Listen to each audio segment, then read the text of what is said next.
ہماری جو مینٹیلٹی ہے نا، نیچرل طور پہ مینٹیلٹی وہ ہے منافع خوری. چاہے وہ اولاد ہو چاہے کوئی اور ہو، ہم منافع چاہتے ہیں اور اس منافع کے لیے ہم انویسٹ کرتے ہیں.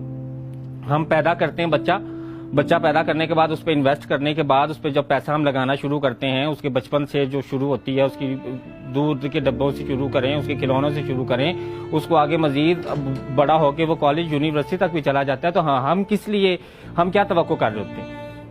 ہم توقع یہ کر رہے ہوتے ہیں کہ یہ ایک بڑا افسر بنے، جو باپ نے کما کے اس پہ پیسہ لگایا ہے وہ پیسہ بھی یہ واپس کرے کما کے ہمیں. لیکن ایک مزیدار بات یہ ہے کہ جو غریب ہے نا، اس طبقے میں جو بچے پیدا ہوتے ہیں نا، ان پہ انویسٹمنٹ نہیں کی جاتی، ان سے ڈائریکٹ منافع کمایا جاتا ہے.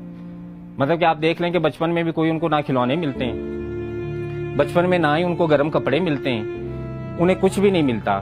صرف اور صرف وہ ماں باپ کی منافع خوری کے لیے پیدا کیے جاتے ہیں کہ بھی وہ صبح جائیں اور جا کے کما کے لا کے یا باپ کا نشہ پورا کریں یا لا کے اپنے گھر میں راشن لے کے آئیں.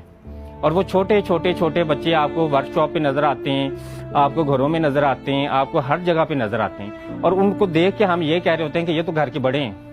وہ گھر کے بچے ہی ہیں، بڑے کب ہو گئے وہ؟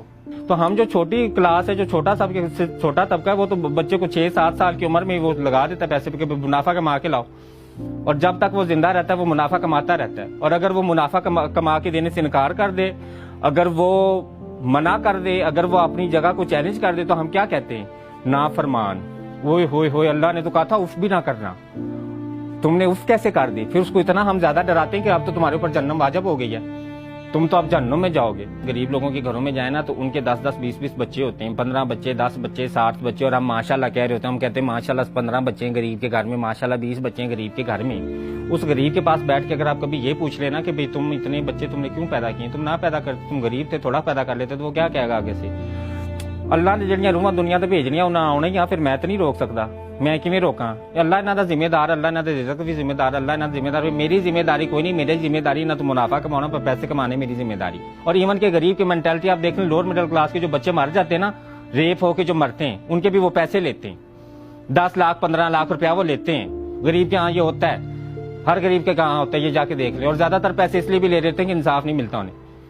طیبہ تشدد کیس میں اس کے والدین ذمہ دار ہیں اور کوئی بھی ذمہ دار نہیں. میرا بچہ جا کے کسی کی کوٹھی میں کام کر رہا ہے، 7 سال کا بچہ، تو میں ذمہ دار ہوں نا اس کی. پیدا تو میں نے کیا تھا، لوگوں کو تو میں جا کے بتاتی پھر رہی ہوں کہ اس کو کام کرنے کی ضرورت نہیں، اس کا رزق کا ذمہ دار تو اللہ تعالیٰ ہے.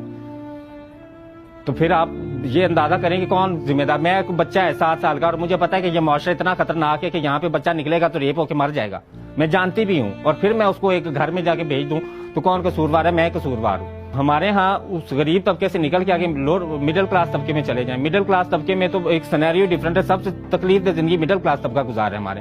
اس مڈل کلاس طبقے میں اگر آپ 4 بچے پیدا کر لیتے ہیں تو ان میں سے جو بڑا ہوتا ہے اس کی ذمہ داری چھوٹوں کو سنبھالنا ہوتا ہے.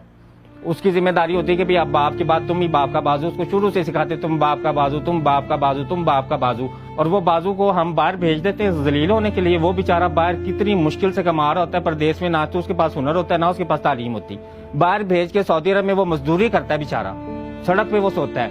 لیکن ہمارے گھر میں دیکھ لیں جو وہ شہنشاہ ہوتے ہیں، ہمارا بیٹا باہر گیا ہے، ٹھیک ہے ہم نے پیدا کر دیا، پیدا کر کے اس کو ہم نے باہر بھیج دیا ہے، باہر بھیج کے اب بھئی ہمارا تو مسئلہ حل ہو گیا، ہمیں تو بھئی منافع بخش چیز مل گئی ہے.